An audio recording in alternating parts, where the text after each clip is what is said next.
டிஃபனுக்கோ, டின்னருக்கோ அல்லது ஸ்நாக்ஸுக்கோ எப்படி வேணா செஞ்சுக்கலாம். ரொம்ப டேஸ்டியா இருக்கும். வெறும் 10 நிமிஷத்துல செஞ்சு முடிச்சிடலாம். இதுக்காக பெரிய செலவு பண்ணணும் அவசியம் கிடையாது. ரொம்ப ஈஸியா பேச்சுலர் கூட, தனியா இருக்கிறவங்க கூட இத செய்யலாங்க. ரொம்ப டேஸ்டியாவும் இருக்கும். இதுக்காக நம்ம எடுத்துக்கக்கூடியது பீட்ரூட் தாங்க. நான் இன்னைக்கு 2 பீட்ரூட் எடுத்துக்கிறேன். பீட்ரூட்ட முதல்ல தண்ணியில கழுவிட்டு, அதுக்கு மேல இருக்கக்கூடிய தோல மட்டும் சீவி எடுத்துக்கலாம். எப்போவுமே நம்ம பீட்ரூட் வாங்கினோன்னா ஒரேடியா பொரியல் தான் செஞ்சு சாப்பிடுவோம். ஆனால் இந்த மாதிரி செஞ்சு கொடுத்தீங்கன்னா கண்டிப்பாக வீட்டில் இருக்கக்கூடிய குழந்தைங்கள்லேருந்து பெரியவங்க வரைக்கும் விரும்பி சாப்பிடுவாங்க.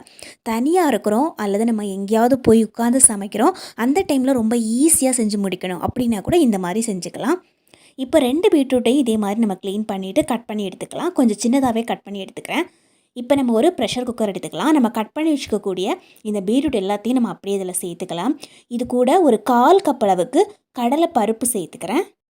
கடலைப்பருப்பு சேர்த்துக்கிறது ஆப்ஷனல் தான். கடலைப்பருப்பு சேர்த்துக்கிட்டோன்னா ரொம்ப டேஸ்டியாக இருக்கும். ஒருவேளை கடலைப்பருப்பு நீங்கள் சேர்த்துக்காம பீட்ரூட்டை மட்டும் செய்யணும் அப்படின்னு நினச்சிங்கன்னா கூட வெறுமனே பீட்ரூட் மட்டுமே வச்சு கூட நம்ம செஞ்சுக்கலாம். இன்றைக்கி நான் ஊற வச்ச கடலைப்பருப்பு ஒரு 1/4 கப் அளவுக்கு சேர்த்துக்கிறேன். கொஞ்சம் தண்ணி சேர்த்துக்கிறேன். கொஞ்சமாக உப்பு, ஒரு 1/4 ஸ்பூனுக்கு கம்மியாக நம்ம உப்பு சேர்த்துக்கணும். இப்போ ஒரு முறை எல்லாத்தையும் நல்லா கொதிக்க வச்சுட்டு இதே போல் மிக்ஸ் பண்ணி விட்டுக்கோங்க. இப்போ நம்ம ப்ரெஷர் குக்கரை மூடி போட்டு விட்டுடலாம். இது ஒரு 2 விசில் வரட்டுங்க. இப்போ நம்ம சின்னதாக ஒரு பவுல் எடுத்துக்கலாம். இதில் 2 ஸ்பூனுக்கு தயிர் எடுத்துக்கிறேன். கூடவே 1 ஸ்பூன் அளவுக்கு சீனி சேர்த்துக்கிறாங்க. ஒருவேளை உங்ககிட்ட தயிர் இல்லைன்னா நீங்கள் இதுக்கு பதிலாக பால் கூட யூஸ் பண்ணிக்கலாங்க. காய்ச்சின பால் எடுத்துக்கணும். இப்போ இந்த சீனியை இது கூட சேர்த்து நல்லா மிக்ஸ் பண்ணி எடுத்துக்கோங்க. இந்த சீனி கரைகிற அளவுக்கு நம்ம மிக்ஸ் பண்ணி எடுத்துக்கணும். இப்போ இந்த மாதிரி நம்ம மிக்ஸ் பண்ணி இதை ஓரமாக வச்சுக்கலாம். அடுத்த நமக்கு தேவைப்படுறது 1 கப் அளவுக்கு கோதுமை மாவு தான். நீங்கள் இதை வெறுமனே மைதா மாவில் செய்யணும் அப்படின்னு நினச்சிங்கன்னா கூட செஞ்சுக்கலாம். நான் இன்றைக்கி கோதுமை மாவில் தான் செய்ய போகிறேன். 1 கப் அளவு கோதுமை மாவு எடுத்துக்கிறேன். இதுக்கு தேவையான அளவு உப்பு 1/2 ஸ்பூன் அளவுக்கு சேர்த்துக்கிறேன். ஏற்கனவே நம்ம மிக்ஸ் பண்ணி வச்சுக்கக்கூடிய அந்த தயிர் மிக்ஸ் இருக்கு இல்லைங்களா, அது எல்லாத்தையும் இதே போல் சீனி நல்லா கரைகிற அளவுக்கு மிக்ஸ் பண்ணி விட்டுக்கோங்க. அதுக்கப்புறமா இதை அப்படியே ஊற்றி விட்டுக்கலாங்க.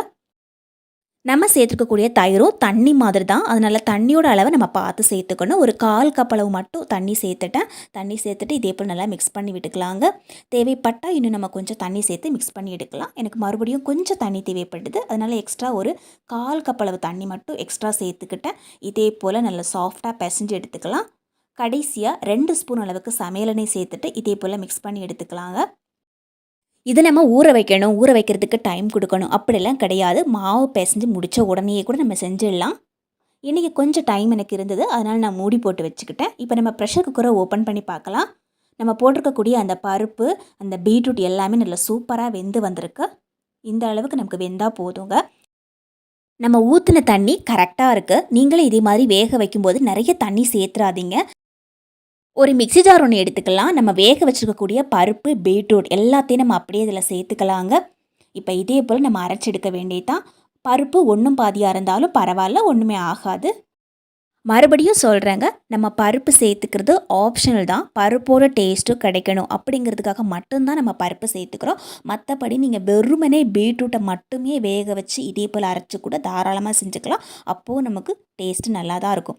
இப்போ இதே போல் அரைச்சிட்டு ஒரு பாத்திரத்தில் நம்ம எல்லாத்தையும் எடுத்து கொட்டிக்கலாம். கூடவே ஒரே ஒரு வெங்காயம் சின்னதாக கட் பண்ணி சேர்த்துக்கிறேன். ஒரே ஒரு பச்சை மிளகாய் சின்னதாக கட் பண்ணி சேர்த்துக்கிறேன். ரொம்ப காரமாக இருக்குது அப்படின்னா கொஞ்சமாக சேர்த்துக்கோங்க. இப்போ ஒரு கைப்பிடி அளவுக்கு கொத்தமல்லி தழைகள் அதையும் சேர்த்துட்டு இதே போல் நம்ம நல்லா மிக்ஸ் பண்ணி விட்டுக்கலாம். ஏற்கனவே நம்ம வேக வைக்கும் போதே உப்பு சேர்த்து வேக வச்சுருந்தோம். அதனால் இனிமேல் நம்ம உப்பு சேர்க்குறதுக்கு அவசியம் கிடையாதுங்க. இப்போ இதுக்கு தேவையான அளவு காரம் ஒரு 1/2 ஸ்பூன் அளவுக்கு மட்டும் வெறும் மிளகாய்த்தூள் சேர்த்துக்கிறேன்.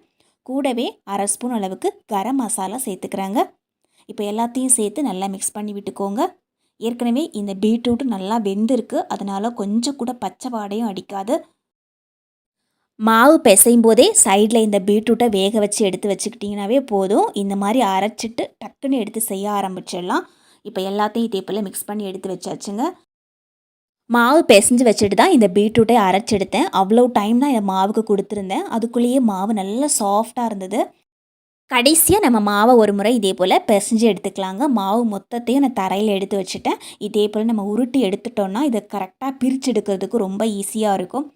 இப்போ நம்ம மாவை சின்ன சின்ன உருண்டைகளாக உருட்டி எடுத்துக்கலாம். உங்களுக்கு கொஞ்சம் பெரிய சைஸில் வேணும் அப்படின்னா பெருசாகவே நீங்கள் உருட்டி எடுத்துக்கலாம். சின்னதாக வேணும் அப்படின்னா நமக்கு தகுந்த மாதிரி சின்ன சைஸ்லேயே மாவை உருட்டி எடுத்துக்கலாம். நான் இன்றைக்கி கொஞ்சம் மீடியம் சைஸில் தான் இந்த மாவை உருட்டி எடுத்துக்கிட்டேன். நமக்கு இந்த அளவுக்கு உருண்டைகள் கிடச்சிருக்குது பாருங்கள். கொஞ்சம் பெருசாகவே உருட்டி எடுத்து வச்சுருந்தேன். அவ்வளோதான். இப்போ நம்ம ஒரே ஒரு உருண்டை மட்டும் எடுத்துக்கலாம். இப்போ மேலே கொஞ்சமாக மாவு போட்டுக்கிறேன். கோதுமை மாவு மேலே கொஞ்சமாக போட்டுக்கிட்டேன். போட்டுட்டு நம்ம சப்பாத்திக்கு எப்படி இதை தட்டி எடுப்போமோ அதே மாதிரி நம்ம தட்டி எடுத்துக்கலாம். ரொம்ப கெட்டியாக நம்ம தட்ட வேண்டாம். எந்த அளவுக்கு நம்மளால் மெலிசாக தட்ட முடியுமோ அந்த அளவுக்கு நம்ம மெலிசாக இதை வந்து தட்டி எடுத்துக்கணும். இந்த மாவு பிஞ்சிடுமோ அப்படின்னா பயப்படவே தேவையில்லை. இந்த மாவு ரொம்ப சாஃப்டாக இருக்கும். கொஞ்சம் கூட பிய்யாது. சாப்பிடும்போது அவ்வளோ டேஸ்டியாகவும் இருக்கும். இப்போ நம்ம ஏற்கனவே அரைச்சி வச்சுருக்கக்கூடிய அந்த பீட்ரூட் பேஸ்ட் இருக்கு இல்லைங்களா, அதில் ஒரு 2 ஸ்பூன் அளவுக்கு நடுவில் வச்சுக்கோங்க. இதுக்கப்புறமா கொஞ்சம் இது மாதிரி ஸ்ப்ரெட் பண்ணி விட்டுக்கலாம். ரொம்ப நம்ம அகலமாக ஸ்ப்ரெட் பண்ணி விடக்கூடாது. கொஞ்சமாக நம்ம ஸ்ப்ரெட் பண்ணி விட்டால் போதும். இப்போ சைடில் இருக்கக்கூடிய அந்த மாவை இதே போல் நம்ம க்ளோஸ் பண்ணி விட்டுக்கலாம். இந்த மாதிரி ஓரத்தில் நம்ம வந்து ப்ரெஸ் பண்ணி கொடுத்தோன்னா அது தானாகவே க்ளோஸ் ஆகிடும். ரொம்பலாம் அழுத்தம் கொடுக்க வேண்டாம். லைட்டாக ப்ரெஸ் பண்ணாவே மாவு இந்த மாதிரி நல்லா க்ளோஸ் ஆகி கிடைக்கும். அதே மாதிரி கீழ் பகுதியில் இருக்கக்கூடிய அந்த மாவையும் இதே போல் நம்ம க்ளோஸ் பண்ணி விட்டால் போதும். அது சேரக்கூடிய இடத்துல லைட்டாக இந்த மாதிரி ப்ரெஸ் பண்ணி கொடுங்க. அவ்வளோதாங்க. ரொம்ப ஈஸி. இதை நம்ம வேக வைக்கும்போது உடஞ்சி எல்லாம் வெளியே வந்துடுமோ அப்படின்னா பயப்படவே தேவையில்லை. அதே மாதிரி திரும்ப நம்ம இதை வந்து தேய்க்கணும்னு அவசியம் கிடையாது. முதல்லே நம்ம தேய்க்கும் போது கொஞ்சம் மெலிசாவே தேய்ச்சி எடுத்துருக்குறோம். நம்ம எப்போவுமே சப்பாத்தி செய்கிறோம் அப்படின்னா அதுக்காகவே தனியாக குழம்பு செய்யணும் அல்லது ஏதாவது கூட்டு செய்யணும். இதுக்கு அப்படியெல்லாம் ஒன்றும் கிடையாது. வெறுமனே நீங்கள் அந்த காயை மட்டும் வேக வச்சு இதே போல் உள்ளே வச்சாவே போதும். அதே மாதிரி நம்ம ஏதாவது ஸ்டஃபிங் வச்சு செய்கிறோம் அப்படின்னா திரும்பவும் நம்ம அதை தேய்க்க வேண்டியிருக்கோம். ஆனால் இது ஒரு ஈஸியான வழி. ரொம்ப ரொம்ப ஈஸியான வழி. மாவை தேய்ச்சிட்டு இதே போல் நம்ம காயெல்லாம் உள்ளே வச்சுட்டோம். அதுக்கப்புறம் இந்த மாதிரி க்ளோஸ் பண்ணி கொடுத்தாவே போதும். இந்த மாதிரி நம்ம க்ளோஸ் பண்ணதுக்கு அப்புறமா நீங்கள் கட்டை வச்சு தேய்க்கவே தேய்க்காதீங்க. அந்த மாதிரி நீங்கள் தேய்ச்சிங்கன்னா உள்ளே நம்ம வச்சுருக்கக்கூடிய பீட்ரூட் எல்லாமே வெளியே சாடி வந்துடுங்க. அந்த மாதிரி நம்ம தேய்க்கவே கூடாது. மாவை நம்ம முழுசாக நல்லா தேய்ச்சிட்டு அதுக்கப்புறமா இதே போல் ஸ்டஃபிங் வச்சு க்ளோஸ் பண்ணோம் அப்படின்னா மாவும் சீக்கிரமாக வேகும். சாப்பிட்றதுக்கும் ரொம்ப டேஸ்டியாக இருக்குங்க. தோசைக்கல் நல்லா சூடானதுக்கு அப்புறமா இதே போல் நம்ம திருப்பி போட்டு வேக வைக்கலாங்க. இந்த மாதிரி நம்ம திருப்பி போட்டு வேக வைக்கும்போது கொஞ்சமாக நெய் இந்த மாதிரி தேய்ச்சி விட்டுக்கோங்க. நல்ல வாசனையாக இருக்கும். நெய்யோ அல்லது சமையலோ தேய்ச்சி விட்டுக்கலாம். நான் இன்றைக்கி நெய் தான் கொஞ்சமாக அப்ளை பண்ணி விட்டுக்கிட்டேன். இது வெந்ததுக்கு அப்புறமா நான் உங்களுக்கு கட் பண்ணி காமிக்கிறேன். உள்ளே எவ்வளோ சூப்பராக இருக்குதுன்னு பாருங்கள். அதை பார்த்தாவே குழந்தைங்கள்லாம் கேட்டு வாங்கி சாப்பிடுவாங்க. அந்த அளவுக்கு நல்லா கலர்ஃபுல்லாக இருக்கும். சாப்பிட்றதுக்கு ரொம்ப டேஸ்டியாக இருக்கும். சப்பாத்தியும் செஞ்சு அதுக்கு சைடிஷும் செஞ்சு ரொம்ப கஷ்டப்படுறத விட இது எவ்வளோ ஈஸின்னு நீங்களே பாருங்கள். சில டைமில் நம்மக்கிட்ட குழம்பு எதுவுமே இல்லாத டைமில் இதே போல் நம்ம ஒரு பீட்ரூட்டை வேக வச்சு செஞ்சு கொடுத்தாவே போதும். வயிறு நிறைய சாப்பிடுவாங்க. இன்னும் எக்ஸ்ட்ரா 2 கேட்டு வாங்கி சாப்பிடுவாங்க. வேகும்போது மாவு கொஞ்சம் வெந்ததுக்கு அப்புறமா இதே மாதிரி ப்ரெஸ் பண்ணி கொடுங்க. வேகிறதுக்கு முன்னாடியே நீங்கள் ப்ரெஸ் பண்ணிங்கன்னா உள்ளே இருக்கக்கூடிய அந்த ஸ்டஃபிங் எல்லாம் வெளியே சாடி வந்துடும். இப்போ எல்லாத்தையும் நம்ம வேக வச்சுட்டோம். நான் வந்து இன்றைக்கி சாப்பிட்றதுக்காக ஒரு 3 எடுத்து வச்சுக்கிட்டேன். இதுக்கு சைடிஷே தேவையில்லை. இருந்தாலும் நம்ம தயிர் பச்சடி கூட வச்சு சாப்பிடும்போது செம்ம அட்டகாசமாக இருக்கும். பச்சையாக வெங்காயம் கட் பண்ணி போட்டிருக்கிறேன். இப்போ நம்ம கட் பண்ணி பார்க்கலாம். உள்ளே எவ்வளோ சூப்பராக இருக்குது பாருங்கள். நல்லா ஆவி பறக்க பறக்க அவ்வளோ கலர்ஃபுல்லாக இருக்கும். பார்க்குறதுக்கு அவ்வளோ சூப்பராக இருக்குது பாருங்கள். இப்படியே நம்ம கடித்து சாப்பிட்டா கூட அவ்வளோ டேஸ்டியாக இருக்கும். குழந்தைங்களுக்கு கூட நம்ம இதை ஒரு ஸ்நாக்ஸாவோ டின்னராகவோ அல்லது நம்ம ஒரு பிரேக்ஃபாஸ்ட்டாவோ நம்ம செஞ்சு கொடுக்கலாம். கண்டிப்பாக விரும்பி சாப்பிடுவாங்க. பீட்ரூட்னாவே நிறைய குழந்தைங்களுக்கு ரொம்ப பிடிச்ச ஒரு காய் தான். இந்த மாதிரி செஞ்சு கொடுக்கும்போது அவங்களும் விரும்பி சாப்பிடுவாங்க. வீடியோ பிடிச்சா லைக் பண்ணி ஷேர் பண்ணுங்கள். கண்டிப்பாக ட்ரை பண்ணி பாருங்கள். உங்கள் ஃப்ரெண்ட்ஸ் அண்ட் ஃபேமிலிக்கு இந்த வீடியோவை மறக்காமல் ஷேர் பண்ணுங்கள்.